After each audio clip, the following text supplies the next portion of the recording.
ವಿದ್ಯಾರ್ಥಿಗಳ ತರಗತಿಗೆ ಸ್ವಾಗತ. ಪ್ರಥಮ ಪಿ.ಯು.ಸಿ ವಿದ್ಯಾರ್ಥಿಗಳ ತರಗತಿಗೆ ಸ್ವಾಗತ.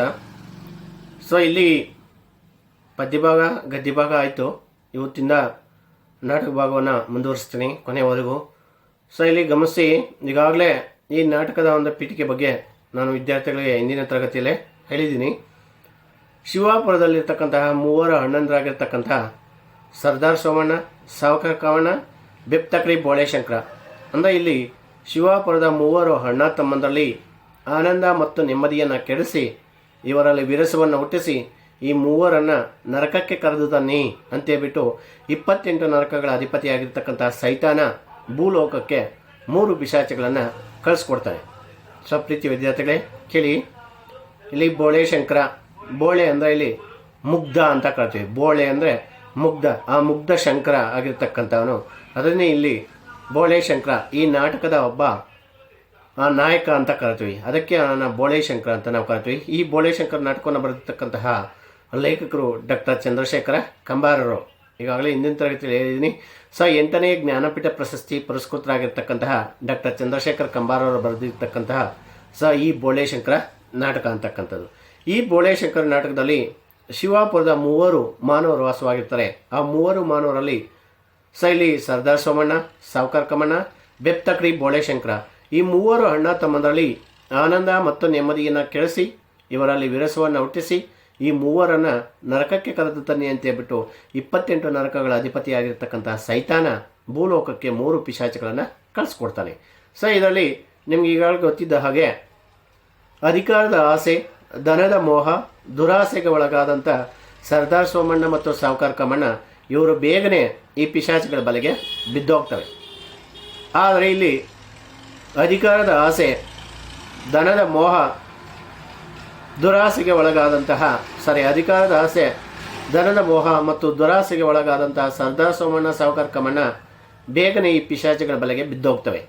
ಆದರೆ ನೇರ ನಡೆ ನುಡಿ ಪ್ರಾಮಾಣಿಕ ವ್ಯಕ್ತಿಯಾಗಿರ್ತಕ್ಕಂಥ ಹಸಿರೇ ಉಸಿರು ಎಂಬುದನ್ನು ನಂಬತಕ್ಕಂತಹ, ಅಂದರೆ ಕಷ್ಟಪಟ್ಟ ಕೆಲಸ ಮಾಡೋದಕ್ಕೆ ಹೆಚ್ಚು ಆದ್ಯತೆಯನ್ನು ಕೊಡ್ತಕ್ಕಂತಹ ಬೋಳೇಶಂಕರನ್ನು ಪ್ರಯತ್ನಿಸಿ ಕೊನೆಗೆ ಬೋಳೇಶಂಕರನ ಕೈಯಲ್ಲೇ ಸೋತು ಈ 3 ಪಿಶಾಚಗಳು ಸತ್ತು ಹೋಗ್ತಕ್ಕಂತಹ ಒಂದು ಪ್ರಸಂಗವನ್ನು ನಾವು ಈ ನಾಟಕ ಭಾಗದಲ್ಲಿ ನೋಡ್ತೀವಿ.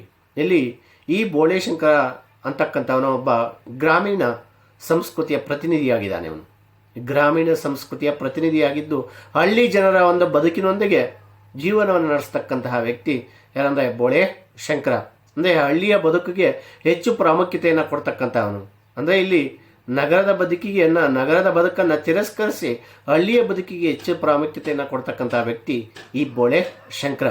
ಅಂದರೆ ಬಹುಶಃ ಇತ್ತೀಚಿನ ದಿನಗಳಲ್ಲಿ ಏನು ಈ ಕೊರೋನಾ ಮಹಾಮಾರಿ ಅಂತಕ್ಕಂಥದ್ದು ನಮ್ಮ ದೇಶದಲ್ಲಿ ಎದುರಾಗಿದೆ.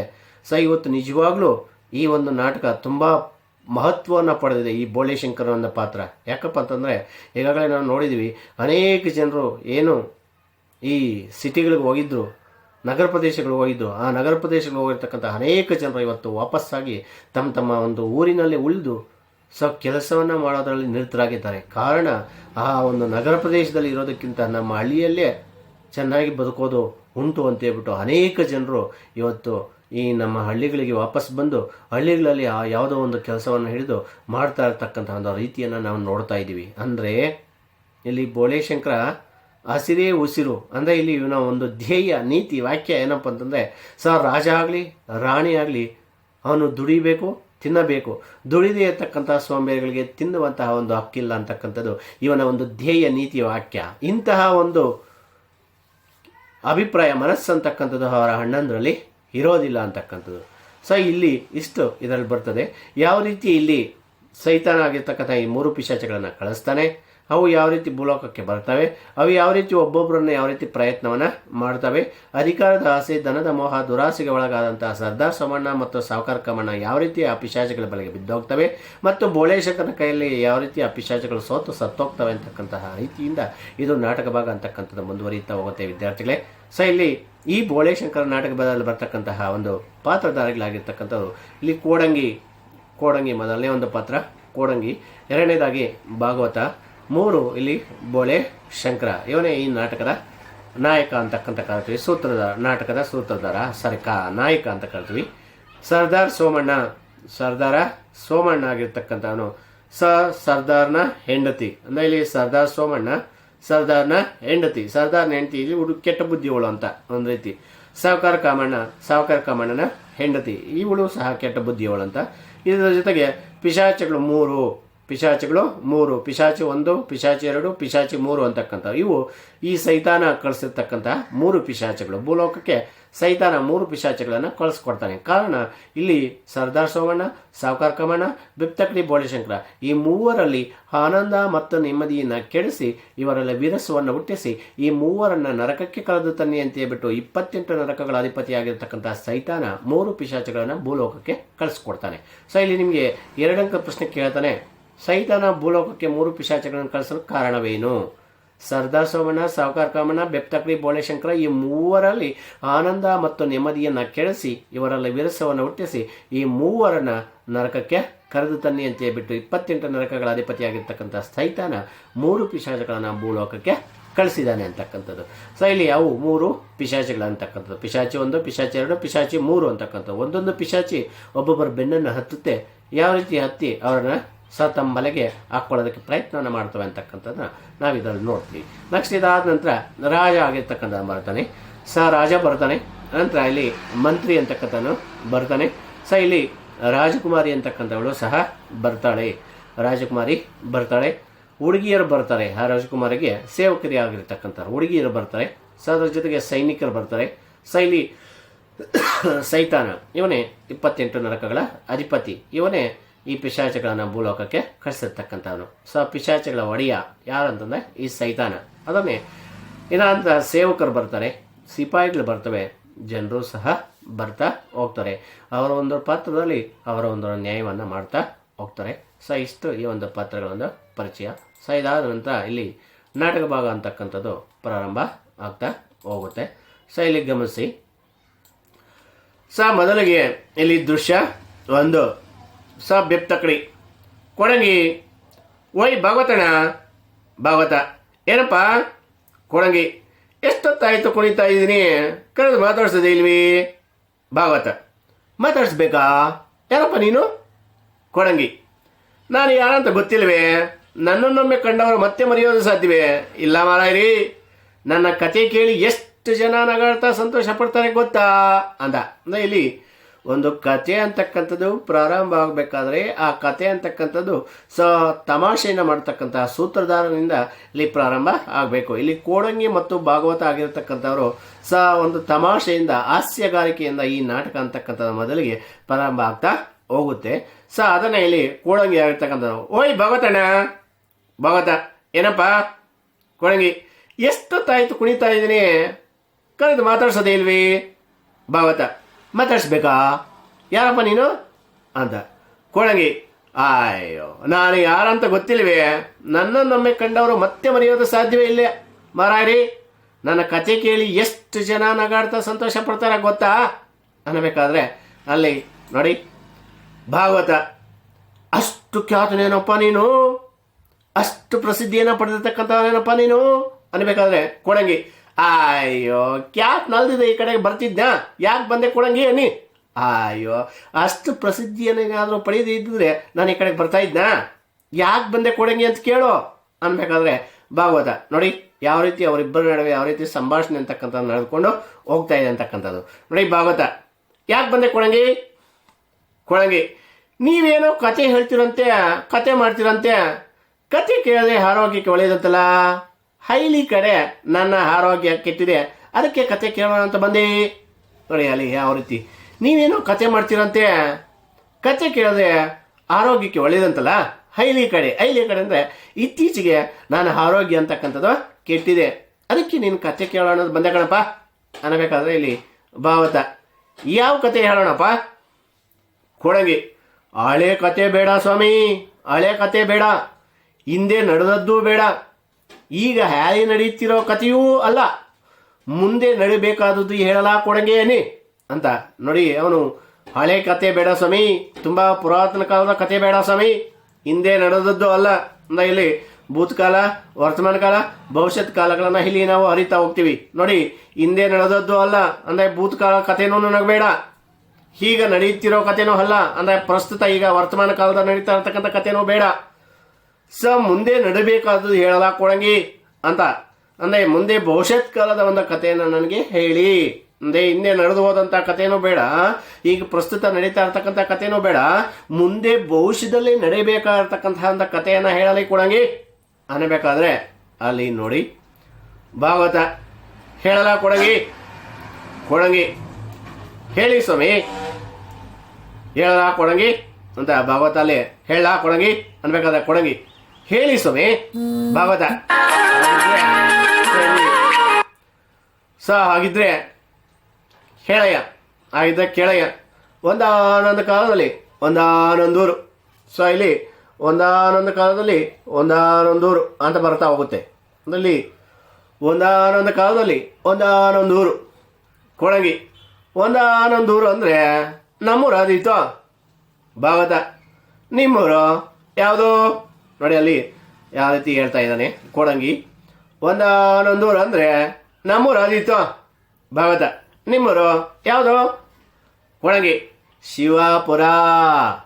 ಶಿವಾಪುರ.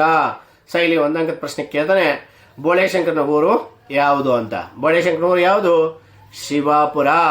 ನೋಡಿ ಅನ್ಬೇಕಾದ್ರೆ ಭಾಗವತ ಆದೀತು ಆಗುತ್ತಪ್ಪ ಅಂತ. ಕೊಡಂಗಿ ಶಿವಾಪುರವಾಗೋದಾದ್ರೆ ನನ್ನ ಮಿತ್ರ ಉರುಪ್ ಯಜಮಾನನ ಕಥೆ ಆಗ್ಬೋದಲ್ಲ ಅಂತ. ಅಂದರೆ ಶಿವಾಪುರ ಆಗೋದಾದ್ರೆ ನನ್ನ ಮಿತ್ರ ಇದಾನಲ್ಲ ಆ ಉರುಪ್ ಯಜಮಾನನ ಕಥೆ ಆಗ್ಬೋದಲ್ಲ ಅನ್ನಬೇಕಾದ್ರೆ ನಾಳೆ ಅಲ್ಲಿ ಭಾಗವತ ಯಾರಪ್ಪ ನಿನ್ನ ಮಿತ್ರ ಉರುಪ್ ಯಜಮಾನ? ಯಾರಪ್ಪ ನಿನ್ನ ಮಿತ್ರ ಉರುಪ್ ಯಜಮಾನ? ಉರುಪ್ ಯಜಮಾನ ಅನ್ನಬೇಕಾದ್ರೆ ಕೊಡಂಗಿ ಬೆಪ್ ತಕಡಿ ಬೋಳೇಶಂಕರ. ಬೆಪ್ ತಕ್ಕಡಿ ಅಂದ್ರೆ ಇಲ್ಲಿ ಬುದ್ಧಿಹೀನ ಅಂತ. ಬೆಪ್ ತಕ್ಕಡಿ ಅಂತಂದ್ರೆ ಬುದ್ಧಿಹೀನ ಅಂತ ಕರಿತೀವಿ. ಬೆಪ್ ತಕ್ಕಡಿ ಅಂತಂದ್ರೆ ಬುದ್ಧಿಹೀನ ಬೋಳೇಶಂಕರ ಅನ್ನಬೇಕಾದ್ರೆ ನೋಡಿ ಭಾಗವತ ಏನಪ್ಪ ಅವನ ವಿಶೇಷ? ಏನು ಅವನ ವಿಶೇಷ? ಕೊಡಂಗಿ ಅಯ್ಯೋ ಎಷ್ಟಂತ ಹೇಳ್ತೀರಾ ಅವನ ವಿಶೇಷ? ಎಷ್ಟಿದೆ ಅಂದರೆ ಒಂದು ಹೇಳೋಕ್ಕಾಗೋದಿಲ್ಲ ಭಾಗವತ. ನೀನು ಅವನಲ್ಲಿ ಕೆಲಸಕ್ಕಿದೆಯೋ ಅಂದರೆ ಅವನ ವಿಶೇಷಗಳನ್ನು ಎಲ್ಲನೂ ಸಹ ಇವನು ತಿಳ್ಕೊಂಡಿದ್ದ ಅಂದರೆ ಅವನಲ್ಲಿ ಏನೋ ಇವನ ಜೊತೆಯಲ್ಲಿ ಇರ್ತಾನೆ ಅಂತ ಲೆಕ್ಕ. ಅದಕ್ಕೆ ಅವನ ಪ್ರಶ್ನೆ ಮಾಡ್ತಾನೆ ಭಾಗವತ, ನೀನು ಅವನಲ್ಲಿ ಕೆಲಸಕ್ಕಿದೆಯೋ? ಕೊಡಂಗಿ ಹೌದು ಭಾಗವತ. ಎಷ್ಟಪ್ಪ ನೀನು ಸಂಬಳ? ಕೊಡಂಗಿ ದಿನಕ್ಕೆ ಕೆನ್ನೆ ಮೇಲೆ 10 ಏಟು. ದಿನಕ್ಕೆ ಕೆನ್ನೆ ಮೇಲೆ 10 ಏಟು ಅನ್ನಬೇಕಾದ್ರೆ ಭಾಗವತ ದಿನಕ್ಕೆ 10 ಆದರೆ ತಿಂಗಳಿಗೆ 300 ಆಯಿತು. ದಿನಕ್ಕೆ 10 ಆದರೆ ತಿಂಗಳಿಗೆ 300 ಆಯಿತು. ವರ್ಷಕ್ಕೆ 3608 ಆಯಿತು. ತಗೊಳಪ್ಪ ಯಾರಿಗುಂಟು ಯಾರಿಗಿಲ್ಲ, ಇಷ್ಟು ಸಂಬಳ ತಗೊಂಡು ಏನಪ್ಪ ಮಾಡ್ತೀ ಅಂತ. ನೋಡಿ ಅಲ್ಲಿ ಸಂಭಾಷಣೆ ಯಾವ ರೀತಿ ಇದೆ ಅನ್ನೋ ರೀತಿ ತಮಾಷೆಯಲ್ಲಿ ಆ ಕಥೆಯನ್ನು ಮುಂದುವರಿಸ್ಕೊಂಡು ಹೋಗ್ತಾ ಇದ್ದಾರೆ ಯಾರು? ಕೊಡಂಗಿ ಮತ್ತು ಭಾಗವತ ಆಗಿರ್ತಕ್ಕಂಥವ್ರು. ಅಲ್ಲಿ ಅದನ್ನೇ ನೋಡಿ ದಿನಕ್ಕೆ ಎಷ್ಟಪ್ಪ? ದಿನಕ್ಕೆ ನಿನ್ನ ಕೆನೆ ಮೇಲೆ 10 ಏಟು. ದಿನಕ್ಕೆ ಕೆನೆ ಮೇಲೆ 10 ಏಟು ಅನ್ಬೇಕಾದ್ರೆ ಭಾಗವತ ದಿನಕ್ಕೆ 10 ಆದರೆ ತಿಂಗಳಿಗೆ 300 ಆಯಿತು. ವರ್ಷಕ್ಕೆ 3608 ಆಯಿತು. ತಗೊಳಪ್ಪ ಯಾರಿಗುಂಟು ಯಾರಿಗಿಲ್ಲ, ಇಷ್ಟು ಸಂಬಳವನ್ನು ತಗೊಂಡು ಏನಪ್ಪ ಮಾಡ್ತೀ ಅನ್ಬೇಕಾದ್ರೆ ನೋಡಿ ಯಾವ ರೀತಿ ಹೇಳ್ತಾನೆ. ಕೊಡಂಗಿ ಬ್ಯಾಂಕ್ನಲ್ಲಿ ಕೂಡಿಸಿಟ್ಟು ಮದುವೆ ಆದಮೇಲೆ ಹೆಂಡ್ತಿಗೆ ಕೊಡ್ತೀನಿ. ಬ್ಯಾಂಕ್ನಲ್ಲಿ ಕೂಡಿಸಿಟ್ಟು ಮದುವೆ ಆದಮೇಲೆ ಹೆಂಡ್ತಿಗೆ ಕೊಡ್ತೀನಿ ಅಂತ. ಇದು ಅಂಡರ್ಲೈನ್ ಮಾಡ್ಕೊಳ್ಳಿ. ನೋಡಿ ಆ ರೆಡ್ ಮಾರ್ಕಲ್ಲಿ ಕಾಣ್ತಾ ಇದೆ. ಈ ರೆಡ್ ಮಾರ್ಕಲ್ಲಿ ಇರ್ತಕ್ಕಂಥದ್ದು ಇದು ಸಂದರ್ಭ. ಇದು ಸಂದರ್ಭ. ಬ್ಯಾಂಕ್ನಲ್ಲಿ ಕೂಡಿಸಿಟ್ಟು ಮದುವೆ ಆದಮೇಲೆ ಹೆಂಡ್ತಿಗೆ ಕೊಡ್ತೀನಿ ಅಂತ. ನೋಡಿ ಇಲ್ಲಿ ಈ ಮಾತನ್ನ ಹೇಳಿದ್ದು ಅಲ್ಲಿ ಕೊಡಂಗಿ ಯಾರಿಗೆ? ಭಾಗವತನಿಗೆ ಹೇಳ್ತಾ ಇದ್ದಾನೆ. ಅದನ್ನೇ ನೀವು ಉತ್ತರ ಬರೀಬೇಕಾಗುತ್ತೆ. ಈ ಮೇಲ್ಕಂಡ ವಾಕ್ಯವನ್ನು 8ನೇ ಜ್ಞಾನಪೀಠ ಪ್ರಶಸ್ತಿ ಪುರಸ್ಕೃತರಾಗಿರ್ತಕ್ಕಂತಹ ಡಾಕ್ಟರ್ ಚಂದ್ರಶೇಖರ್ ಕಂಬಾರ ಅವರು ಬರೆದಿರ್ತಕ್ಕಂಥ ಬೋಳೇಶಂಕರ ಎಂಬ ನಾಟಕ ಭಾಗದಿಂದ ಆರಿಸಿಕೊಳ್ಳಲಾಗಿದೆ. ಕೋಡಂಗಿ ಆಗಿರ್ತಕ್ಕಂಥವನು ಭಾಗವತನಿಗೆ ಮೇಲಿನಂತೆ ಹೇಳ್ತಾನೆ ಅಂತ ಅಂತಕ್ಕಂಥದ್ದು. ನಿನ್ನ ಸಂಬಳ ಎಷ್ಟು ಅಂತ ಹೇಳಿದಾಗ ನೀನು ಏನಪ್ಪ ಅಂತ ಇಲ್ಲಿ ಕೇಳ್ತಾನೆ. ನೋಡಿ ಇಲ್ಲಿಂದ ನೀವು ಬರೀಬೇಕಾಗುತ್ತೆ. ಎಷ್ಟಪ್ಪ ನಿನ್ನ ಸಂಬಳ ಅಂತ ಹೇಳಿದಾಗ ಅವನು ದಿನಕ್ಕೆ ಕನ್ನೆ ಮೇಲೆ 10 ಏಟು ಅಂತ ಹೇಳ್ತಾನೆ. ಆಗ ಅವನು ದಿನಕ್ಕೆ 10 ಆದರೆ ತಿಂಗಳಿಗೆ 300 ಆಯಿತು. ವರ್ಷಕ್ಕೆ 3608 ಆಯಿತು. ಇಷ್ಟು ಸಂಬಳವನ್ನು ತಗೊಂಡು ಏನಪ್ಪ ಮಾಡ್ತೀಯಾ ಅಂತ ಪ್ರಶ್ನೆ ಮಾಡಿದಾಗ ಅವನು ಈ ಒಂದು ವಿಚಾರವನ್ನು ಹೇಳ್ತಾನೆ. ಬ್ಯಾಂಕಿನಲ್ಲಿ ಕೂಡಿಸಿಟ್ಟು ಮದುವೆ ಆದಮೇಲೆ ಹೆಂಡ್ತಿ ಕೊಡ್ತೀನಿ ಅನ್ನಬೇಕಾದ್ರೆ ಭಾಗವತ ನೋಡಿ ಭಲೇ ದೊಡ್ಡ ಶ್ರೀಮಂತನಪ್ಪ ನೀನು. ಈಗೇನು ನಿನ್ನ ಕತೆ ಹೇಳಲ್ಲ? ಬೋಳೇಶಂಕರ ಕಥೆ ಹೇಳಲ್ಲ ಅನ್ನಬೇಕಾದ್ರೆ ನೋಡಿ ಅವನು ಹೇಳ್ತಾ ಇದ್ದಾನೆ, ಈ ಯಜಮಾನರ ಕಥೆ ಹೇಳಿ ಸ್ವಾಮಿ, ಯಜಮಾನರ ಕಥೆ ಹೇಳಿ. ಯಾರಿಲ್ಲ ಯಜಮಾನರು? ಸೊ ಬೋಳೇಶಂಕರ ಭಾಗವತ. ಆಯ್ತಪ್ಪ. ಒಂದಾನೊಂದು ಕಾಲದಲ್ಲಿ ಒಂದಾನೊಂದೂರು ಶಿವಾಪುರದಲ್ಲಿ ಬೆಪ್ತಕಡಿ ಬೋಳೇಶಂಕರ ಅಂತಿದ್ದ. ಅವನ ತಂದೆ ಯಾರೋ? ಕೊಡಂಗಿ.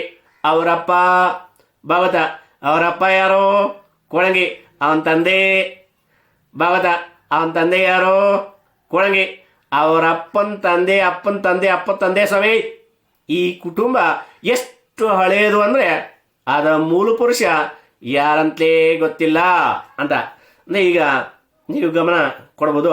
ಈಗ ನಿಮ್ಮ ತಂದೆ ಹೆಸರು ಹೇಳ್ತೀರಾ, ನಿಮ್ಮ ಅಪ್ಪನ ತಂದೆಯವ್ರ ಹೆಸರು ಹೇಳ್ತೀರಾ, ನಿಮ್ಮ ಅಪ್ಪನ ತಂದೆ ಅವ್ರ ತಾತ ಹೆಸರು ಬೇಕಾದ್ರೆ ಹೇಳ್ತೀರಾ. ಅವ್ರ ತಾತ ಅಂತಂದರೆ ನಿಂಗೆ ಬುದ್ಧಿ ಏನಾದ್ರು ಕಿತ್ತಿದೆಯಾ ನಿಂಗೇನಾದ್ರು ಲೂಸಾ ಮೆಂಟ್ಲಾ ಅಂತ ನಾವು ತಮಾಷೆ ಮಾತಾಡ್ಕೊತೀವಿ ಒಂದೊಂದು ರೀತಿ. ಯಾಕಂತಂದರೆ ಇಲ್ಲಿ ಭಾರಿ ಹಳೆತನ ಒಂದು ಪುರಾತನ ಅಂಶ ಅಂತಂದರೆ ನಮಗೆ ಇವತ್ತು ಗೊತ್ತೇ ಇರೋದಿಲ್ಲ. ಅಂದರೆ ಇವತ್ತು ಬರ್ತಾ ಜನರ ನಡುವೆ ಏನಂತಾಗ್ತಾ ಇದೆ ಅಂತ ಪ್ರೀತಿ ವಿಶ್ವಾಸಗಳಂತಕ್ಕಂಥದ್ದು ಕಡಿಮೆ ಆಗ್ತಾ ಇದೆ. ಇವತ್ತು ಅವರು ಮನೆಯಲ್ಲಿರ್ತಕ್ಕಂತಹ ಒಂದು ಸಂಬಂಧಿಕರು ಅವರ ಮನೆಯಲ್ಲಿರ್ತಕ್ಕಂತಹ ಕುಟುಂಬಸ್ಥರ ಹೆಸರು ಬಿಟ್ಟರೆ ಅವರ ಸಂಬಂಧಿಕರ ಹೆಸರು ಸಹ ಇವತ್ತು ಗೊತ್ತಿರೋದಿಲ್ಲ. ಕಾರಣ ಮನುಷ್ಯರ ನಡುವೆ ಅಂತಕ್ಕಂಥದ್ದು ಬಾಂಧವ್ಯ ಅಂತಕ್ಕಂಥದ್ದು ಇವತ್ತು ಏನಾಗ್ತಾ ಇದೆ, ತುಂಬ ಕಡಿಮೆ ಆಗ್ತಾ ಇದೆ. ಅಂದರೆ ಅದಕ್ಕೆ ಅವರ ಅಪ್ಪನ ತಂದೆ ಸ್ವಾಮಿ ಅನ್ನಬೇಕಾದ್ರೆ ಭಾಗವತ. ಮೂಲ ಪುರುಷ ಮಂಗನಂತ ಮಾನವನು ಅಂತ, ಮೂಲ ಪುರುಷ ಮಂಗನಂತ ಮಾನವನು ಅಂತ ನಿಮ್ಗೆ ಈಗಾಗಲೇ ಗೊತ್ತಿರಬೇಕು. ಇಲ್ಲಿ ಮನುಷ್ಯ ಆಗಿರ್ತಕ್ಕಂಥವನು ಮಾನವ ಆಗಿರ್ತಕ್ಕಂಥ ಮೊದಲು ಮಂಗನಿಂದ ಮಾನವ ಆಗಿರ್ತಕ್ಕಂಥದ್ದು ಯಾರು? ಈ ಮನುಷ್ಯ. ಅದಕ್ಕೆ ಅವನು ಮೂಲ ಪುರುಷ ಮಂಗನಂತ ಮಾನವನು ಅನ್ನಬೇಕಾದ್ರೆ ಕೊಡಗಿ. ಮಂಗನಂತ ಮಾನವನಂತ ಮಂಗನ ಅಂತೂ ಭಾರಿ ಪುರಾತನ ವಂಶ ಸ್ವಾಮಿ. ಅದೇನೋ ಮಂಗನಂತ ಮಾನವ ಅಂದಿರಲ್ಲ ಸರ್, ನಿಜ ಇರಬೇಕು. ಯಾಕಂತೀರೋ ನಮ್ಮ ಮಿತ್ರನ ವಂಶದವರಿಗೆ ಈಗಲೂ ಮೀಸೆ ದಾಡಿ ಬೆಳೀತಾವೆ, ದಿನ ಬೋಳ್ಸ್ಕೊಳ್ತಾರೆ ಅಂದ. ನೀವು ನೋಡಿರ್ಬೇಕು ಇಲ್ಲಿ ಮೊದಲಿಗೆ ಇಲ್ಲಿ ಮಾನವ ಆಗಿರ್ತಕ್ಕಂಥ ಮಂಗ ಅಂದರೆ ಅಸ್ಟ್ರಲೋಪಿಥಿಕಸ್ ಮಾನವ. ಸೊ ಇಲ್ಲಿ ಅಸ್ಟ್ರಲೋಪಿಥಿಕಸ್ ಮಾನವ, ರಾಮಾಪಿಥಿಕಸ್ ಮಾನವ, ಕ್ರೋಮ್ಯಾಂಗನ್ ಮಾನವ ಅಂತ ಮಾನವ ಆಗಿ ಮಾರ್ಪಡ್ತಾನೆ ಅಂತಕ್ಕಂಥದ್ದು ನೀವು 10ನೇ ತರಗತಿ ಈ ಒಂದು ವಿಚಾರಗಳಲ್ಲಿ ಓದಿರ್ತೀರ ನೀವು. ಸೊ ಇಲ್ಲಿ ಅಸ್ಟ್ರಲೋಪಿಥಿಕಸ್ ಮಾನವ, ರಾಮಾಪಿಥಿಕಸ್ ಮಾನವ, ಕ್ರೋಮ್ಯಾಂಗನ್ ಮಾನವ, ಅನಂತರ ಮಾನವ ಆಗಿ ಮಾರ್ಪಾಡು ಆಗಿರ್ತಾನೆ. ಅದನ್ನೇ ಇಲ್ಲಿ ಮಂಗನಂತ ಮಾನವನೋ ಅಥವಾ ಮಾನವನಂತ ಮಂಗನೋ ಅಂತೂ ಭಾರೀ ಪುರಾತನ ವಂಶಸ್ವಾಮಿ ಇದು ಅನ್ನಬೇಕಾದ್ರೆ ಗಮನಿಸಿ. ಭಾಗವತ ಭಾರೀ ಹಳೆ ಮಂತನ ಅಂತಾಯ್ತು. ಇನ್ನು ಮುಂದೆ ಕತೆ ಹೇಳೋಣ ಕೊಡಂಗಿ ಹೇಳಿ ಸ್ವಾಮಿ. ಭಾಗವತ ಹಾಗಿದ್ರೆ ಶಿವಾಪುರದ ಬಗ್ಗೆ ಒಂದು ಹಾಡು ಹೇಳಿ ಕುಣಿ, ಆಮೇಲೆ ಕತೆ ಶುರು ಮಾಡೋಣ. ಕೊಡಂಗಿ ಹಾಡು ಕುಣಿತಿರುವಾಗ ಬೆಪ್ತಗಿ ಬೋಳೇಶಂಕರ ನೆಲ ಉಳ್ಳುತ್ತಾ ಬರ್ತಾ ಇದ್ದಾನೆ. ನೋಡಿ ಹಾಡು ಹಾಗಿದ್ರೆ ಶಿವಾಪುರದ ಬಗ್ಗೆ ಒಂದು ಹಾಡು ಹೇಳಿ ಕುಣಿ, ಆಮೇಲೆ ಕತೆ ಶುರು ಮಾಡೋಣ. ಕೋಡಂಗಿ ಹಾಡುತ್ತಾ ಕುಣಿತಿರುವಾಗ ಅಲ್ಲಿ ಬೆಪ್ತಕಡಿ ಬೋಳೇಶಂಕರ ಆಗಿರ್ತಕ್ಕಂಥವನು ನೆಲವನ್ನು ಉಳ್ಳುತ್ತಾ ಬರ್ತಾನೆ. ಬರಬೇಕಾದ್ರೆ ನೋಡಿ, ಸೊ ಅಲ್ಲಿ ಬರಬೇಕಾದ್ರೆ ಕೋಡಂಗಿ ಕಾಯ್ದ ಕಂಗಳ ಕೂಲು ಮಾಡುವ ಹುಲ್ಲು ಎಲ್ಲಿದೆ ಹೇಳಿರಿ, ತೆರೆಯ ಚುಮುಕಿಸಿ ಕರಿಯ ಪಾಪವ ತೊಳೆವ ತ್ವರೆಯನು ತೋರಿರಿ, ಅರಳಿ ಕತ್ತಲ ದೂರ ಮಾಡುವ ಸೂರ್ಯಕಾಂತಿಯ ತೋರಿರಿ, ಉಗುರು ಬೆಚ್ಚನೆ ಪ್ರೀತಿಯಲ್ಲಿದೆ ಅಲ್ಲಿ ಶಿವಪುರ ಎನ್ನಿರಿ. ನೋಡಿ, ಕಾಯ್ದು ಕಂಗಳ ಕೂಲು ಮಾಡುವ ಹುಲ್ಲು ಎಲ್ಲಿದೆ ಹೇಳಿರಿ ಅಂತ. ಅಂದರೆ ಇಲ್ಲಿ ಕಾಯ್ದು ಕಂಗಳನ್ನು ಕೂಲು ಮಾಡತಕ್ಕಂತಹ ಒಂದು ಹುಲ್ಲು ಅಂತಕ್ಕಂಥದ್ದು ಎಲ್ಲಿದೆ ಹೇಳಿರಿ ಅಂತ. ಅಂದರೆ ಇದರ ಅರ್ಥ ಆ ಶಿವಾಪುರ ಅಂತಕ್ಕಂಥದ್ದು ಆ ರೀತಿ ಸೊಗಸಾಗಿ ಇರುತ್ತೆ. ಹಳ್ಳಿಯ ಒಂದು ಸೊಗಡಿನ ಚಿತ್ರವನ್ನು ಆ ಒಂದು ಹಾಡಿನ ಮುಖಾಂತರ ವಿವರಣೆಯನ್ನು ಮಾಡ್ತಾನೆ. ತೆರೆಯ ಚುಮುಕಿಸಿ ಕರಿಯ ಪಾಪವ ತೊಳೆವ ತೊರೆಯನ ತೋರಿರಿ ಅಂತಂದ್ರೆ ತೊರೆ ಅಂತಂದ್ರೆ ಇಲ್ಲಿ ನದಿ ಅಂತ ಕರಿತೀವಿ. ನದಿ ಅಂತ ಕರಿತೀವಿ. ತೊರೆ ಅಂತಂದ್ರೆ ಇಲ್ಲಿ ನದಿ.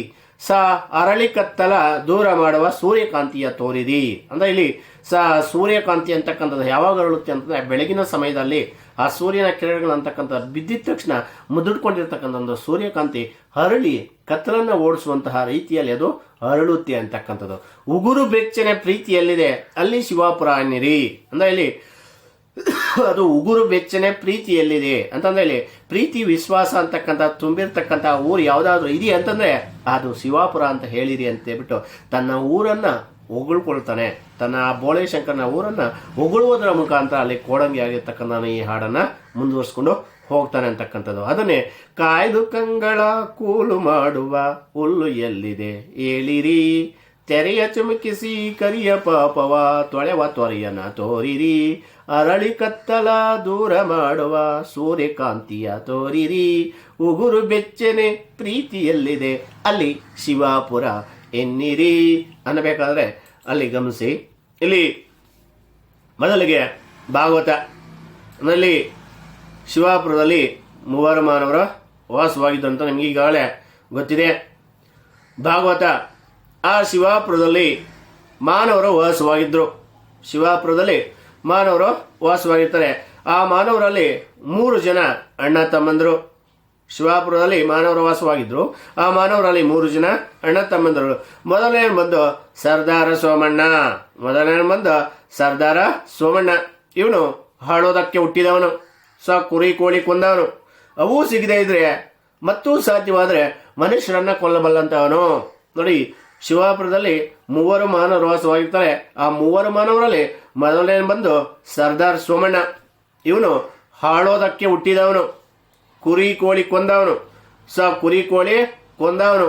ಅವು ಸಿಗದೆ ಇದ್ರೆ ಮತ್ತೂ ಸಾಧ್ಯವಾದರೆ ಮನುಷ್ಯರನ್ನ ಕೊಲ್ಲಬಲ್ಲಂತವನು. ಯಾರು? ಸರ್ದಾರ ಸೋಮಣ್ಣ. ಮೊದಲನೇ ಮಂದಿ ಯಾರು? ಸರ್ದಾರ್ ಸೋಮಣ್ಣ. ಇದು ತುಂಬಾ ತುಂಬಾ ತುಂಬಾ ಇಂಪಾರ್ಟೆಂಟು ಪರೀಕ್ಷಾ ದೃಷ್ಟಿಯಿಂದ. ಭಾಗವತ ಶಿವಾಪುರದ ಮಾನವರನ್ನ ಹೇಗೆ ಪರಿಚಯಿಸುತ್ತಾನೆ ವಿವರಿಸಿ 4 ಅಂಕದ ಪ್ರಶ್ನೆಗಳಿಗೆ ಕೇಳ್ತಾನೆ. ಶಿವಾಪುರದಲ್ಲಿ 3 ಮಾನವರು ವಾಸವಾಗಿದ್ರು. ಆ 3 ಮಾನವರಲ್ಲಿ ಮೊದಲನೇ ಬಂದು ಸರ್ದಾರ್ ಸೋಮಣ್ಣ. ಇವನು ಹಾಳೋದಕ್ಕೆ ಹುಟ್ಟಿದವನು, ಕುರಿ ಕೋಳಿ ಕೊಂದವನು. ಅವು ಸಿಗದೆ ಇದ್ರೆ ಸಾಧ್ಯವಾದ್ರೆ ಮನುಷ್ಯರನ್ನ ಕೊಲ್ಲಬಲ್ಲಂತವನು ಯಾರಪ್ಪ ಅಂತಂದ್ರೆ ಈ ಸರ್ದಾರ ಸೋಮಣ್ಣ. ಇನ್ನ ಎರಡನೇವನು ನೋಡೋಣ. ಎರಡನೇವನು ಇಲ್ಲಿದ್ದಾನೆ ನೋಡಿ. ಭಾಗವತ ಎರಡನೇವನು ಬಂದು ಸಾವುಕಾರ ಕಾಮಣ್ಣ, ಹೊಟ್ಟೆ ಮಜಬೂತಣ್ಣ. ಅದಕ್ಕೆ ಅವನು ಊರು ಪುರಾಣೆ ಡಬ್ಬಣ್ಣ. ಅಂದ್ರೆ ಇಲ್ಲಿ ಎರಡನೇವನು ಬಂದು ಇಲ್ಲಿ ಸಾವುಕಾರ ಕಾಮಣ್ಣ, ಹೊಟ್ಟೆ ಮಜಬೂತಣ್ಣ. ಅದಕ್ಕೆ ಅವನ ಊರು ಪುರಾಣೆ ಅಂದ್ರೆ ಅವನ ಅಡ್ಡೆಸರು ಡಬ್ಬಣ್ಣ ಅಂತ ಕರೆದ್ವಿ. ಎರಡನೇನು ಬಂದು ಸಾವುಕಾರ ಕಾಮಣ್ಣ, ಹೊಟ್ಟೆ ಮಜಬೂತಣ್ಣ. ಅದಕ್ಕೆ ಅವನ ಊರು ಪುರಾಣೆ, ಅದಕ್ಕೆ ಅವನ ಅಡ್ಡೆಸರು ಡಬ್ಬಣ್ಣ ಅಂತ ಕರೆದ್ವಿ. ಇವನೇನು ಎಣಿಸೋದ್ರಲ್ಲಿ ತುಂಬಾ ಜಾಣ. ಹಸು ಎಣಿಸುತ್ತಾನೆ, ಹಣ ಎಣಿಸುತ್ತಾನೆ. ಯಾರ್ಯಾರ ಜಮೀನು ಎಷ್ಟಿದೆ ಅಂದ್ರೆ ತಕ್ಷಣ ಯಾರ್ಯಾರ ಜಮೀನು ಎಷ್ಟಿದೆ, ಎಷ್ಟು ಎಕರೆ ಆಯ್ತಣ್ಣ ಅಂದ್ರೆ ತಕ್ಷಣ ಅಂಕಿಯೊಳಗೆ ಹೇಳುವಾತ ಅಂತ. ಇಲ್ಲಿ ಗಮನಿಸ್ಬೇಕು ನೀವು. ಈ ಕೆಲವೊಂದು ಊರುಗಳಲ್ಲಿ ನಾವು ನೋಡ್ತೀವಿ, ಕೆಲವರು ಅವ್ರ ಮನೆ ಆಯಿತು, ಅವ್ರ ತೋಟ ಆಯಿತು, ಅವ್ರ ಕಾಲೇಜು ಇಲ್ಲ ಸ್ಕೂಲ್ಗೆ ಹೋಗಲಿ, ಸ್ಕೂಲ್ ಆಯಿತು ಅಷ್ಟೇ. ಪಕ್ಕದ ಮನೆಯಲ್ಲಿ ಇರ್ತಕ್ಕಂಥವ್ರು ಸಹ ಗೊತ್ತಿರೋದಿಲ್ಲ. ಇನ್ನು ಕೆಲವರು ಇರ್ತಾರೆ, ಯಾರಂತವರು ಈ ಸರ್ದಾರ್ ಸೋಮಣ್ಣ, ಸಾವುಕಾರ ಕಾಮಣ್ಣ ಅಂತವ್ರು ಇರ್ತಾರೆ. ಇವರಿಗೆ ಊರಿನ ಮೂಲೆಯಲ್ಲಿಯೂ ಸಹ ಏನೇನು ನಡೆಯುತ್ತೆ ಅಂತಕ್ಕಂಥದ್ದು ಗೊತ್ತಿರುತ್ತೆ. ಊರಿನ ಮೂಲೆಯಲ್ಲಿ ಏನೇನು ನಡೀತಕ್ಕಂಥದ್ದು ಎಲ್ಲ ಗೊತ್ತಿರುತ್ತೆ. ಯಾರ ಮನೆಯಲ್ಲಿ ಯಾವ ಮಗು ಹುಟ್ಟಿತು, ಯಾರ ಒಂದು ಭವನೆಗೆ ಬೆಂಕಿ ಹಚ್ಚಿದ್ರು, ಯಾರ ಭವನೆಗೆ ಬೆಂಕಿ ಹಚ್ಚಿದ್ರು. ಊರಿನ ಮೂಲೆಯಲ್ಲಿ ನಡೀತಕ್ಕಂತಹ ವಿಚಾರಗಳೆಲ್ಲನೂ ಸಹ ಗೊತ್ತಿರುತ್ತೆ ಕೆಲವರಿಗೆ. ಇನ್ನು ಕೆಲವರಿಗೆ ಯಾವುದೂ ಸಹ ಗೊತ್ತಿರೋದಿಲ್ಲ ಅಂತಕ್ಕಂಥದ್ದು. ಅದನ್ನೇ ಇಲ್ಲಿ ಮೊದಲು ಸರ್ದಾರ್ ಸೋಮಣ್ಣ, ಆಳೋದಕ್ಕೆ ಹುಟ್ಟಿದವನು, ಕುರಿ ಕೋಳಿ ಕೊಂದವನು. ಅವು ಸಿಗದೆ ಇದ್ರೆ ಸಾಧ್ಯವಾದರೆ ಮನುಷ್ಯರನ್ನ ಕೊಲ್ಲಬಲ್ಲಂತವನು. ಇನ್ನು ಎರಡನೇವನು ಬಂದು ಸಾವುಕಾರ ಕಾಮಣ್ಣ, ಹೊಟ್ಟೆ ಮಜಬೂತಣ್ಣ. ಅದಕ್ಕೆ ಅವನು ಉರುಪುನಾಮೆ ಡಬ್ಬಣ್ಣ. ಹಸು ಎಣಿಸುತ್ತಾನೆ, ಹಣ ಎಣಿಸುತ್ತಾನೆ. ಯಾರೇ ಜಮೀನು ಎಷ್ಟಿದೆ, ಎಷ್ಟು ಎಕರೆ ಆಯ್ತಾನ ಅಂತಂದ್ರೆ ತಕ್ಷಣ ಅಂಕಿಯೊಳಗೆ ಹೇಳುವಾತ. ಇಂಥವನು ಯಾರಂತಂದ್ರೆ ಸಾವುಕಾರ ಕಾಮಣ್ಣ. ಇಬ್ಬರ ಅಣ್ಣ ತಮ್ಮಂದರ ಒಂದು ಪರಿಚಯ ಅಂತಕ್ಕಂಥದ್ದು ಆಯಿತು. ಈಗ ನಮ್ಮ ನಾಯಕ ಕಥಾಯ ನಾಯಕ ಆಗಿರ್ತಕ್ಕಂಥ ಯಾರು ಬೆಪ್ತಕಡಿ ಬೋಳೇಶಂಕರ, ಅವನ ಒಂದು ಗುಣವನ್ನು ಯಾವ ರೀತಿ ವಿವರಣೆ ಮಾಡ್ತಾನೆ ಅಂತಕ್ಕಂಥದ್ದು ನೋಡಿ. ಇವನೇ ಬೋಳೇಶಂಕರ. ಇಲ್ಲಿ ಭಾಗವತ. ಇನ್ನು ಮೂರನೇವನು ಬಂದು ಬೆಪ್ತಕಡಿ ಬೋಳೇಶಂಕರ.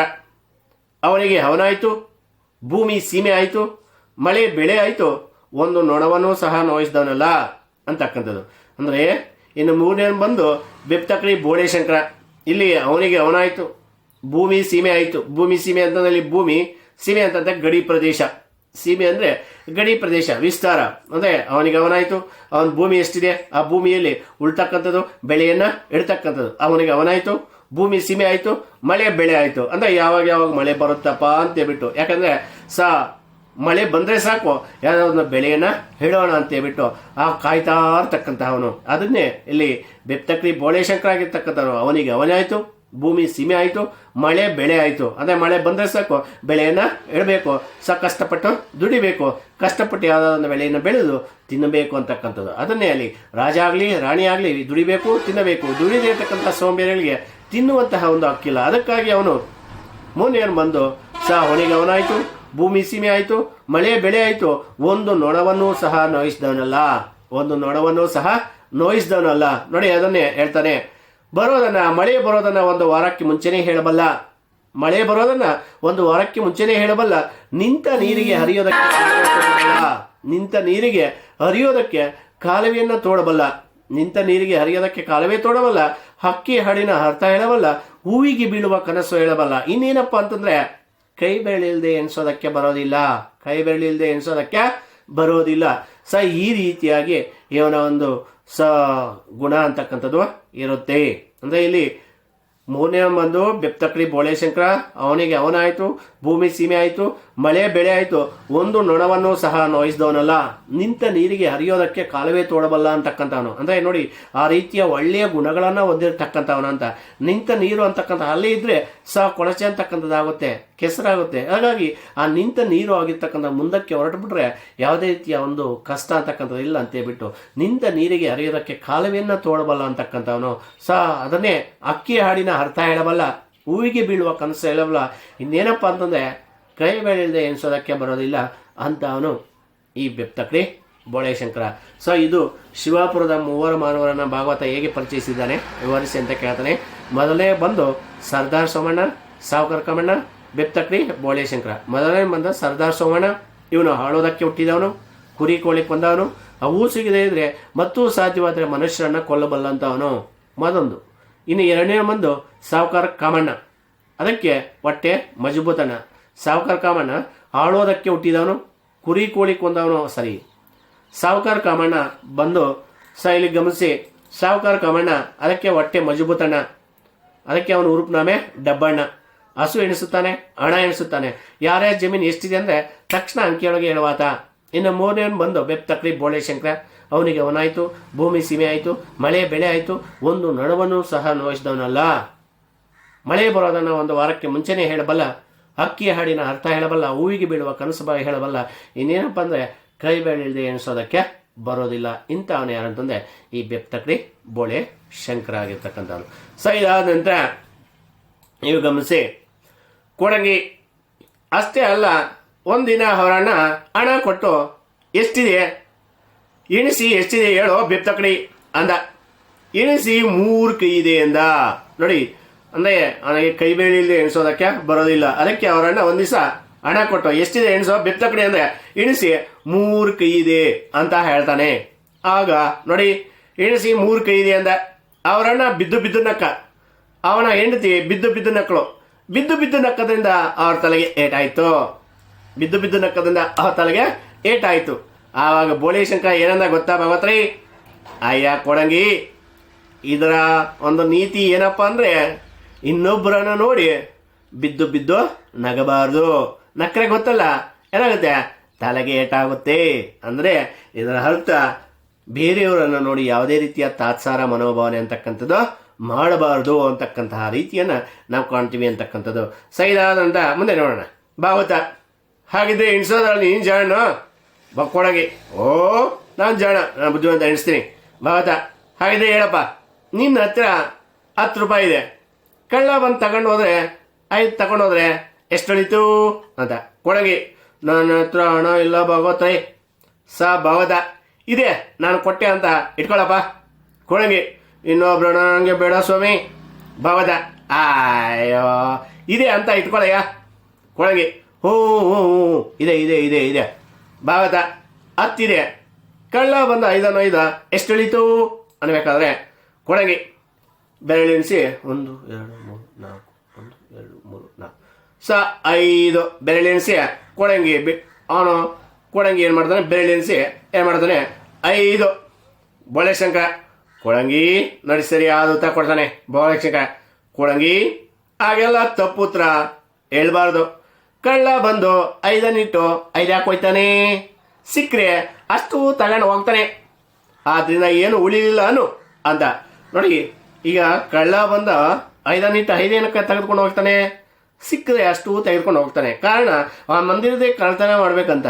ಹಾಗಾಗಿ ಕಳ್ತನ, ಅಯ್ಯೋ ಪಾಪ ಬಂದಿದ್ದೀನಿ ಅವನಿಗೂ ಸ್ವಲ್ಪ ಇರಲಿ ಅಂತ ಯಾರು ಹೇಳೋದಿಲ್ಲ. ಅದಕ್ಕೆ ಅವನು ಸರಿಯಾದ ಉತ್ತರವನ್ನು ಹೇಳ್ತಾನೆ, ಅಯ್ಯ ಕೊಳಗಿ ಹಾಗೆಲ್ಲ ತಪ್ಪುತ್ತ ಹೇಳಬೇಡ. ಸಾಕು ಕಳ್ಳ ಬಂದು 5 ಯಾಕೆ ತೆಗೆದುಕೊಂಡು ಹೋಗ್ತಾನೆ, ಸಿಕ್ಕರೆ ಅಷ್ಟು ತಗೊಂಡು ಹೋಗ್ತಾನೆ. ಹಾಗಾಗಿ ಏನೂ ಉಳಿಲಿಲ್ಲ ಅನ್ನಬೇಕಾದ್ರೆ ಭಾಗವತ, ಭಲೇ ಯಾರಯ್ಯ ಈ ಬೃಹಸ್ಪತಿ, ಭಲೇ ಯಾರಯ್ಯ ಈ ತುಂಬಾ ಬುದ್ಧಿವಂತ ಅನ್ನಬೇಕಾದ್ರೆ ಕೊಳಗಿ, ಇವರೇ ನಮ್ಮ ಕಥಾನಾಯಕರು ಸ್ವಾಮಿ, ಯಾಗಿದ್ದಾರೆ ಅನ್ನಬೇಕಾದ್ರೆ ಭಾವತ, ಪರವಾಗಿಲ್ವೇ ಅನ್ನಬೇಕಾದ್ರೆ ಕೊಡಂಗಿ, ಯಾಕಿಲ್ಲ ಅದು ಇದೇ ಭಾವತ್ರಿ. ನಮ್ಮ ಕಥಾನಾಯಕರು ಎಷ್ಟು ತಿಳಿದುಕೊಂಡಿದ್ದಾರೆ ಅಂದ್ರೆ ಅವರ ಜೀವಮಾನ ಬಿಡಿ ಒಂದೇ ಒಂದು ಸಂಶಯ ಬಂದಿಲ್ಲ ಅವರಿಗೆ. ಅವರ ಜೀವನದಲ್ಲಿ ಒಂದೇ ಒಂದು ಸಂಶಯ ಅಂತಕ್ಕಂಥದ್ದು ಸಹ ಬಂದಿಲ್ಲ ಅವರಿಗೆ, ಒಂದೇ ಒಂದು ಸಮಸ್ಯೆ ಅಂತಕ್ಕಂಥದ್ದು ಸಹ ಉದ್ಭವ ಆಗಿಲ್ಲ ಅವರಿಗೆ ಅಂತ ಹೇಳ್ತಾನೆ. ಆಗ ಬೋಳೇಶಂಕರ ನೋಡಿ, ಯಾಕಪ್ಪ ಸಂಶಯ ಬರಬೇಕು, ಯಾಕಪ್ಪ ಅನುಮಾನ ಬರಬೇಕು? ನೀವು ಓದೋದು ಎಣಿಸೋದು ಯಾವುದಕ್ಕಾಗಿ, ಸಮಾಜದಲ್ಲಿ ಚೆನ್ನಾಗಿ ಬದುಕದಂತ ತಾನೆ. ಯಾಕಪ್ಪ ಸಂಶಯ ಬರಬೇಕು? ನೀವು ಈಗ ಮೊಬೈಲನ್ನು ತೆಗೆದುಕೊಂಡಿರೋದು, ನಿಮ್ಮ ತಂದೆ ತಾಯಿಗಳ ಕಷ್ಟಪಟ್ಟು ಮೊಬೈಲ್ ತೆಗೆದುಕೊಂಡಿರೋದು ಏನಕ್ಕಂತ, ಈ PUBG ಗೇಮ್ಗಳು, ಇನ್ನೊಂದು ಗೇಮ್ಗಳು, ಈ ವ್ಯಾಟ್ಸಪ್ಗಳು, ಈ ಫೇಸ್ಬುಕ್ಗಳು ಅಂತಕ್ಕಂಥ ನೋಡ್ಕೊಂಡು ಕಾಲ ಹಾಕಿ ಅಂತ ಅಲ್ವಾ? ಅಲ್ಲ, ಅದನ್ನೇ ಇಲ್ಲಿ ಹೇಳ್ತಾನೆ ಯಾರು, ಬೋಳೇಶಂಕರ. ಯಾಕಪ್ಪ ಸಂಶಯ ಬರಬೇಕು? ನೀವು ಓದೋದು ಎಣಿಸೋದು ಯಾವುದಕ್ಕಾಗಿ? ನೀವು ಈಗ ಓದ್ತಾ ಇರ್ತಕ್ಕಂಥ ಪ್ರಥಮ PUC ಸೇರಿರ್ತಕ್ಕಂಥದ್ದು ಓದೋದಕ್ಕೆ. ಅದನ್ನೇ ಇಲ್ಲಿ ಹೇಳ್ತಾ ಇದ್ದಾನೆ ನೋಡಿ. ನೀವು ಓದೋದು ಎಣಿಸೋದು ಯಾವುದಕ್ಕಾಗಿ? ಸಮಾಜದಲ್ಲಿ ಚೆನ್ನಾಗಿ ಬದುಕದಂತ ತಾನೆ. ಸಮಾಜದಲ್ಲಿ ಯಾವುದೋ ಒಂದು ತಂದೆ ತಾಯಿಗಳ ಒಂದು ಗುರಿಗಳನ್ನ ಈಡೇರಿಸೋದಕ್ಕೆ, ಅಥವಾ ತಾವು ಏನು ಇಟ್ಕೊಂಡಿರ್ತಕ್ಕಂಥ ಗುರಿಗಳನ್ನ ಇಟ್ಕೊಂಡಿರೋ ಆ ಗುರಿಗಳನ್ನ ಈಡೇರಿಸ್ಕೊಳ್ಳೋದಕ್ಕೆ ತಾನೆ ನೀವು ಪ್ರಥಮ PUC ಸೇರ್ತಕ್ಕಂಥದ್ದು. ಆದರೆ ಈ PUBG ಗೇಮ್ಗಳು, ಈ ವ್ಯಾಟ್ಸಪ್ಗಳು, ಈ ಫೇಸ್ಬುಕ್ಗಳು ಆಡ್ಕೊಂಡು ಕಾಲವನ್ನು ಕಳೀತಕ್ಕಂಥದ್ದು ಕಾಲವ ತಾನೆ. ಅದನ್ನೇ ಇಲ್ಲಿ ಹೇಳ್ತಾ ಇರ್ತಕ್ಕಂಥದ್ದು ನೋಡಿ. ಚೆನ್ನಾಗಿ ಬದುಕಿದ್ರೆ ಆಯ್ತು, ಸಂಶಯ ಯಾಕೆ ಬರುತ್ತೆ ಹೇಳಿ? ನೀವು ಹೀಗೇ ಮಾತಾಡ್ತಾ ಇರಿ, ನಾನೊಂದು ಹಾಡು ಹೇಳ್ತೀನಿ. ಯಾಕಂದ್ರೆ ಹೊಲದಲ್ಲಿರುವಾಗ ಹಾಡೋದೇ ಇರೋಕ್ಕಾಗೋದಿಲ್ಲ ಅಂತ. ಸೊ ಹಿಂದಿನ ಕಾಲದಲ್ಲಿ ನೀವು ನೋಡಿರ್ಬೇಕು, ಹೊಲದಲ್ಲಿ ಯಾವುದಾದ್ರೊಂದು ಕೆಲಸಗಳನ್ನು ಮಾಡ್ತಾ ಇರಬೇಕಾದ್ರೆ ಹಾಡುಗಳನ್ನು ಹಾಡ್ಕೊಂಡು, ಜನಪದ ಗೀತೆಗಳನ್ನು ಹಾಡ್ಕೊಂಡು ಏನು ಮಾಡ್ತಾ ಇದ್ದ ಕೆಲಸಗಳನ್ನು ಮಾಡ್ತಾ ಇದ್ರು. ಯಾಕೆಂತಂದ್ರೆ ತಾವು ಪಡ್ತಾ ಇರ್ತಕ್ಕಂಥ ಒಂದು ಕಷ್ಟವನ್ನು ಮರೆಯೋದಕ್ಕಾಗಿ ಏನು ಮಾಡ್ತಾ ಇದ್ದ ಹಿಂದಿನ ಕಾಲದಲ್ಲಿ ಹಾಡುಗಳನ್ನು ಹಾಡ್ಕೊಳ್ಳೋ ಮುಖಾಂತರ ಕೆಲಸವನ್ನು ಮಾಡ್ತಾ ಇದ್ರು. ಆ ಕೆಲಸವನ್ನು ಮಾಡ್ತಾ ಇರಬೇಕಾದ್ರೆ ತಾವು ಕಷ್ಟ ಎಷ್ಟು ಪಡ್ತಾ ಇದ್ರು ಆ ಕಷ್ಟ ಗೊತ್ತಾಗ್ತಾ ಇರಲಿಲ್ಲ ಜನರಿಗೆ. ಯಾಕೆಂತಂದ್ರೆ ಪ್ರತಿಯೊಬ್ಬರು ಒಂದೊಂದು ಹಾಡನ್ನು ಆಡ್ತಾ ಇರಬೇಕಾದ್ರೆ ಹಾಡನ್ನು ಆಡ್ತಾ ಕೆಲಸ ಎಷ್ಟು ಬೇಗ ಮಾಡಿ ಮುಗಿಸಾಕೋರು. ಅದು ಇವತ್ತು ಯಾರಿಗೆ ಬಂದ್ಬಿಟ್ಟಿದೆ ಅಂದರೆ ಈ FM ಈ ಒಂದು ಮೊಬೈಲ್ ಸ್ಮಾರ್ಟ್ಫೋನ್ಗಳೆಲ್ಲ ಜೋಬಿಯಲ್ಲಿ ಬಂದ್ಬಿಟ್ಟಿದೆ. ಹಾಡನ್ನು ಆಡ್ಕೊಂಡು ಕೆಲವರು ಕೆಲಸವನ್ನು ಮಾಡ್ತಾ ಇರ್ತಾರೆ. ಅಂದರೆ ಕೆಲಸ ಗೊತ್ತಾಗೋದೇ ಇಲ್ಲ ಅಂತಕ್ಕಂಥದ್ದು. ಅದನ್ನೇ ಇಲ್ಲಿ ನೋಡಿ ಆ ಮಾತನ್ನ ಹೇಳ್ತಾನೆ. ಹೇಳಬೇಕಾದ್ರೆ ಈ ಕಾಡು ನದಿ ಮಣ್ಣು ದೇವರ ಕಾಯ, ಏನೆಂತು ಹಾಡಲಿ ದೇವರ ಮಾಯ. ನೋಡಿ, ಈ ಕಾಡು ನದಿ ಮಣ್ಣು ದೇವರ ಕಾಯ ಅಂತ. ಈ ಕಾಡು ಅಂದ್ರೆ ಈ ಪ್ರಕೃತಿಯಲ್ಲಿರ್ತಕ್ಕಂಥ ಈ ಕಾಡು ಮಣ್ಣು ದೇವರ ಕಾಯಿಲಿ ಅಂತಂದ್ರೆ ರಕ್ಷಣೆಯನ್ನ ಮಾಡ್ತಾ ಇದ್ದಾನೆ. ಅಂದ್ರೆ ಈ ಪ್ರಕೃತಿಯಲ್ಲಿ ಆ ದೇವರಾಗಿರ್ತಕ್ಕಂಥವ್ನು ಏನ್ ಮಾಡ್ತಾ ಇದ್ದಾನೆ, ರಕ್ಷಣೆಯನ್ನ ಮಾಡ್ತಾ ಇದ್ದಾನೆ. ಏನೆಂತ ಹಾಡಲಿ ದೇವರ ಮಾಯ ಅಂದ್ರೆ ನಾನು ಏನಂತ ಹಾಡೋದಕ್ಕೆ ಹೋಗ್ಲಿ, ಈ ಪ್ರಕೃತಿಯಲ್ಲಿರ್ತಕ್ಕಂಥ ಎಲ್ಲ ಕಾಡು ಮಣ್ಣು ಅಂತಕ್ಕಂಥ ಪಕ್ಷಿ ಎಲ್ಲವನ್ನು ಸಹ ಈ ದೇವರಾಗಿರ್ತಕ್ಕಂಥ ರಕ್ಷಣೆ ಮಾಡ್ತಾ ಇದ್ದಾನೆ ಅಂತ. ಅದನ್ನೇ ಇಲ್ಲಿ ಹೇಳ್ತಾ ಇರ್ತಕ್ಕಂಥ ಬೆಟ್ಟದ ತುದಿಯಲ್ಲಿ ಹುಟ್ಟಿರ್ತಕ್ಕಂಥ ವೃಕ್ಷಕ್ಕೆ ಕಟ್ಟೆಯನ್ನು ಕಟ್ಟಿ ನೀಡಿದವರು ಯಾರೋ ಆ ಭಗವಂತ ಆಗಿರ್ತಕ್ಕಂಥ ದೇವರಾಗಿರ್ತಕ್ಕಂಥವನು ಈ ಕಾಡು ನದಿ ಮಣ್ಣು ಅಂತಕ್ಕಂಥ ಏನು ಮಾಡ್ತಾ ಇದ್ದಾನೆ, ರಕ್ಷಣೆ ಮಾಡ್ತಾ ಇದ್ದಾನೆ. ಅದನ್ನ ನಾನು ಏನಂತ ಹಾಡಲಿ, ದೇವರ ಮಾಯ, ಅದು ದೇವರ ಒಂದು ಮಾಯೆ, ಭಗವಂತನ ಒಂದು ಸೃಷ್ಟಿ. ಅದನ್ನ ಇಲ್ಲಿ ಒಳೆವ ನೀರಿನ ತೆರೆಗಳ ನಗಿಸುತ್ತ ಕಿರಣವ ಹೆಣೆಯುವ ಸೂರ್ಯನಿಗೆ ಏನೇನಲೆ ಶಿವನೇ ಏನೇನಲೆ, ಚಿಮ್ಮುವ ಹೂವಿನ ಗಮನ ವಾಸನೆ ಸಮಾನ ಸಡಗರಕ್ಕೆ ಏನೇನಲೆ, ಸುಡುಗಾಡಗಳೊಳಗಡೆಗೆ ಹೂ ಬಿಡುವ ಮುಳ್ಳಿಗೆ ಏನೆಂಬ ಹೆಸರಿಂದ ಕರೆಯುವನೆ, ಬದುಕಿನ ಈ ಖುಷಿಗೆ ಕುರುಡಾದ ಮಂದಿಗೆ ಕಿಲುಬಿದ ಮನಸ್ಸಿಗೆ ಏನೇನಲೆ, ಸೈತಾನನ ಒಕ್ಕಲಾಗಿ ಕೆಟ್ಟಾಸೆಗಳ ಬಿತ್ತಿ ನರಕಗಳ ಬೆಳೆಯುವ ಊರಿಗೆ ಏನೇನಲೆ, ಕಷ್ಟ ಸಾವಿರವಿರಲಿ ದುಃಖ ಸಾವಿರವಿರಲಿ ಈ ಬದುಕು ನನಗಿರಲಿ, ಶಿವದೇವರೇ 1000 ಮುಳ್ಳಿರಲಿ ಆದರೂ ಅದರಲ್ಲಿ ಒಂದಾರೆ ಹರಳಿದ ಹೂವಿರಲಿ ಶಿವನೇ ಅಂತ ಇಲ್ಲಿ ಹಾಡನ್ನು ಮುಂದುವರಿಸ್ತಾ ಹೋಗ್ತಾನೆ. ಅಂದರೆ ಇದು ಅಲ್ಲಿ ಇರ್ತಕ್ಕಂಥ ಒಂದು ಆ ಪರಿಸರವನ್ನು ಹಾಡಿ ಹೊಗಳ್ತಕ್ಕಂತಹ ಒಂದು ಗೀತೆ ಅಂತಕ್ಕಂಥದ್ದು. ಈ ಒಂದು ಹಾಡನ್ನು ಹಾಡಿದ ತಕ್ಷಣ ಅಲ್ಲಿ ಮತ್ತೆ ನೋಡಿ, ಈಗ ಈ ಹಾಡು ನಡೆಯುತ್ತಿರುವಾಗ ಸರ್ದಾರ್ ಸೋಮಣ್ಣ, ಸಾವುಕಾರ ಕಾಮಣ್ಣ ಇಬ್ಬರು ತಮ್ಮ ಹೆಂಡಂದ್ರ ಜೊತೆ ಬಂದು ಹೊಲದ ಕೆಲಸ ಮಾಡುವರು. ಅಂದರೆ ಇಲ್ಲಿ ಈಗ ಈ ಹಾಡು ಮುಗಿತಾ ಇದ್ದಂಗೆ ಇವಾಗ ಬರ್ತಾರೆ.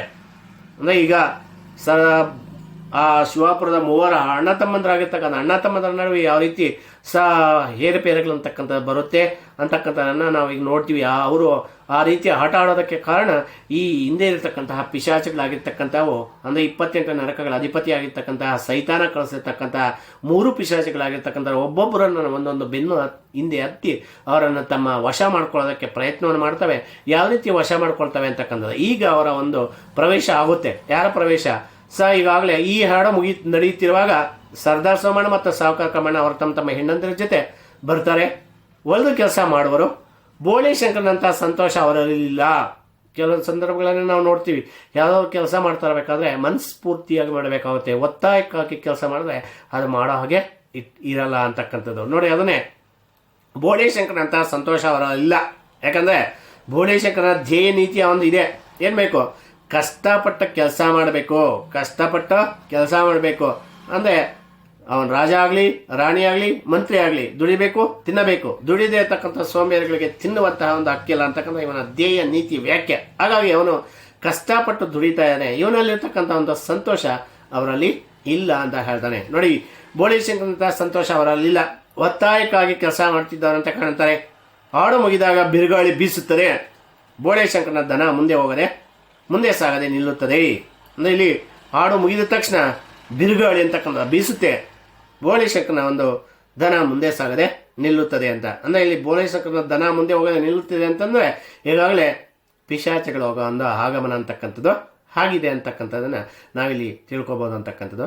ಇಷ್ಟು ಇದರಲ್ಲಿ ಬರ್ತಕ್ಕಂಥ ಒಂದು ಸಾರಾಂಶ. ಮುಂದೆ ಎರಡನೇ ಒಂದು ದೃಶ್ಯವನ್ನು ಮುಂದಿನ ತರಗತಿಯಲ್ಲಿ ವೀಕ್ಷಿಸೋಣ. ಈ ತರಗತಿಗೆ ವಂದನೆಗಳು. ಪ್ರೀತಿಯ ವಿದ್ಯಾರ್ಥಿಗಳೇ, ಇದರಲ್ಲಿ ಬರ್ತಕ್ಕಂಥ ಒಂದು ಅಂಕದ ಪ್ರಶ್ನೆ, ಬೋಳೆ ಶಂಕರನ ಊರು ಯಾವುದು? ಬೋಳೆ ಶಂಕರನ ಊರು ಶಿವಾಪುರ. ಬೋಳೆ ಶಂಕರನ ಊರು ಯಾವುದು? ಶಿವಾಪುರ. 3 ಪಿಶಾಚಗಳನ್ನು ಸೈತಾನ 3 ಪಿಶಾಚಗಳನ್ನು ಭೂಲೋಕಕ್ಕೆ ಕಳಿಸಲು ಕಾರಣವೇನು? ಸರ್ದಾರ್ ಸೋಮಣ್ಣ, ಸಾವುಕಾರ ಕಾಮಣ್ಣ, ಬೆಪ್ತಕಡಿ, ಬೋಳೆ ಶಂಕರ ಈ 3 ಅಣ್ಣ ತಮ್ಮಂದಲ್ಲಿ ಆನಂದ ಮತ್ತು ನೆಮ್ಮದಿಯನ್ನು ಕೆಳಿಸಿ ಇವರಲ್ಲಿ ವಿರಸವನ್ನು ಹುಟ್ಟಿಸಿ ಈ 3ರನ್ನು ನರಕಕ್ಕೆ ಕರೆದು ತನ್ನಿ ಅಂತ ಹೇಳ್ಬಿಟ್ಟು 3 ಪಿಶಾಚಗಳನ್ನು ಭೂಲೋಕಕ್ಕೆ ಕಳಿಸಿದ್ದಾನೆ. ನೆಕ್ಸ್ಟ್ ಇದಾದ ನಂತರ 4 ಅಂಕದ ಪ್ರಶ್ನೆ, ಶಿವಾಪುರದ 3 ಮಾನವರನ್ನು ಭಾಗವತ ಹೇಗೆ ಪರಿಚಯಿಸಿದ್ದಾನೆ? ಶಿವಾಪುರದ 3 ಮಾನವರನ್ನು ಇಲ್ಲಿ ಶಿವಾಪುರದಲ್ಲಿ 3 ಮಾನವರ ಸಾಗಿದ್ರು. ಆ 3 ಮಾನವರಲ್ಲಿ ಮೊದಲನೇ ಸರ್ದಾರ್ ಸೋಮಣ್ಣ, ಆಡೋದಕ್ಕೆ ಹುಟ್ಟಿದವನು, ಕುರಿ ಕೋಳಿ ಕೊಂದವನು, ಅವು ಸಿಗದೆ ಇದ್ರೆ ಮತ್ತು ಸಾಧ್ಯವಾದರೆ ಮನುಷ್ಯರನ್ನ ಕೊಲ್ಲಬಲ್ಲಂತವನು. ಇನ್ನು ಎರಡನೇ ಮೊದಲು ಸಾವುಕಾರ ಕಾಮಣ್ಣ, ಹೊಟ್ಟೆ ಮಜಬೂತನ, ಅದಕ್ಕೆ ಅವನು ಉರುಪನಾಮೆ ಡಬ್ಬಣ್ಣ. ಹಸು ಎಣಿಸುತ್ತಾನೆ, ಹಣ ಎಣಿಸುತ್ತಾನೆ, ಯಾರ್ಯಾರ ಜಮೀನು ಎಷ್ಟೇ ಐತಣ ಅಂತಂದರೆ ತಕ್ಷಣ ಅಂಕಿಯೊಳಗೆ ಹೇಳುವಾತ. ಇನ್ನು ಮೂನೇನು ಬಂದು ಬೆಪ್ತಕಡಿ ಬೋಳೆ ಶಂಕರ, ಅವನಿಗೆ ಅವನಾಯಿತು, ಭೂಮಿ ಸೀಮೆ ಆಯಿತು, ಮಳೆ ಬೆಳೆ ಆಯಿತು, ಒಂದು ನೊಣವನ್ನು ಸಹ ನೋಯಿಸಿದವನಲ್ಲ. ಮಳೆ ಬರೋದನ್ನು 1 ವಾರಕ್ಕೆ ಮುಂಚೆನೇ ಹೇಳಬಲ್ಲ. ಹಕ್ಕಿ ಹಾಡಿನ ಅರ್ಥ ಹೇಳಬಲ್ಲ, ಹೂವಿಗೆ ಬೀಳುವ ಕನಸು ಹೇಳಬಲ್ಲ. ಇನ್ನೇನಪ್ಪ ಅಂತಂದರೆ ಕೈ ಬೇಳೆ ಇಲ್ಲದೆ ಎಣಿಸೋದಕ್ಕೆ ಬರೋದಿಲ್ಲ ಅಂತ ಅವನು ಯಾರಂದ್ರೆ ಬೆಪ್ತಕಡಿ ಬೋಳೆ ಶಂಕರ. ಇನ್ನು ಸಂದರ್ಭ, ಬ್ಯಾಂಕ್ನಲ್ಲಿ ಕೂಡಿಸಿಟ್ಟು ಮದುವೆ ಆದ ಮೇಲೆ ಹೆಂಡತಿ ಕೊಡ್ತೀನಿ. ಈ ಮಾತನ್ನು ಯಾರು ಹೇಳಿದ್ದು? ಕೋಡಂಗಿ. ಯಾರಿಗೆ? ಭಾಗವತನಿಗೆ. ಹಾಗಾದರೆ ನೀನೇನು ಬೋಳೆ ಶಂಕರನ ಕೆಲಸಕ್ಕಿದೆಯೋ ಅಂದರೆ, ಹೌದು. ಎಷ್ಟಪ್ಪ ನೀನು ಸಂಬಳ? ದಿನಕ್ಕೆ ಕೆನ್ನೆ ಮೇಲೆ 10 ಏಟು ಅಂದಾಗ ದಿನಕ್ಕೆ 10 ಆದರೆ ತಿಂಗಳಿಗೆ 300 ಆಯಿತು, ವರ್ಷಕ್ಕೆ 3608 ಆಯಿತು. ತಗೊಳಪ್ಪ, ಯಾರಿಗುಂಟು ಯಾರಿಗಿಲ್ಲ, ಇಷ್ಟು ಸಂಬಳವನ್ನು ತಗೊಂಡು ಏನಪ್ಪ ಮಾಡ್ತೀಯಾ ಅಂತ ಪ್ರಶ್ನೆ ಮಾಡಿದಾಗ, ಬ್ಯಾಂಕ್ನಲ್ಲಿ ಕೂಡಿಸಿಟ್ಟು ಮದುವೆ ಆದಮೇಲೆ ಹೆಂಡತಿಗೆ ಕೊಡ್ತೀನಿ ಅಂದರೆ ಇದು ಮೊದಲಿಗೆ ಈ ಮೇಲ್ಕಂಡ ವಾಕ್ಯವನ್ನು 8ನೇ ಜ್ಞಾನಪೀಠ ಪ್ರಶಸ್ತಿನ ಪಡೆದಿರತಕ್ಕಂತಹ ಡಾಕ್ಟರ್ ಚಂದ್ರಶೇಖರ್ ಕಂಬಾರವರು ಬರೆದಿರ್ತಕ್ಕಂಥ ಬೋಳೆ ಶಂಕರ ಎಂಬ ನಾಟಕದಿಂದ ಆರಿಸಿಕೊಳ್ಳಲಾಗಿದೆ. ಇಷ್ಟು ಇದರ ಬರ್ತಕ್ಕಂಥದ್ದು. ಮುಂದಿನ ಒಂದು ದೃಶ್ಯದಲ್ಲಿ ಮುಂದಿನ ತರಗತಿಯಲ್ಲಿ ವೀಕ್ಷೋಣ. ಈ ತರಗತಿಗೆ ವಂದನೆಗಳು.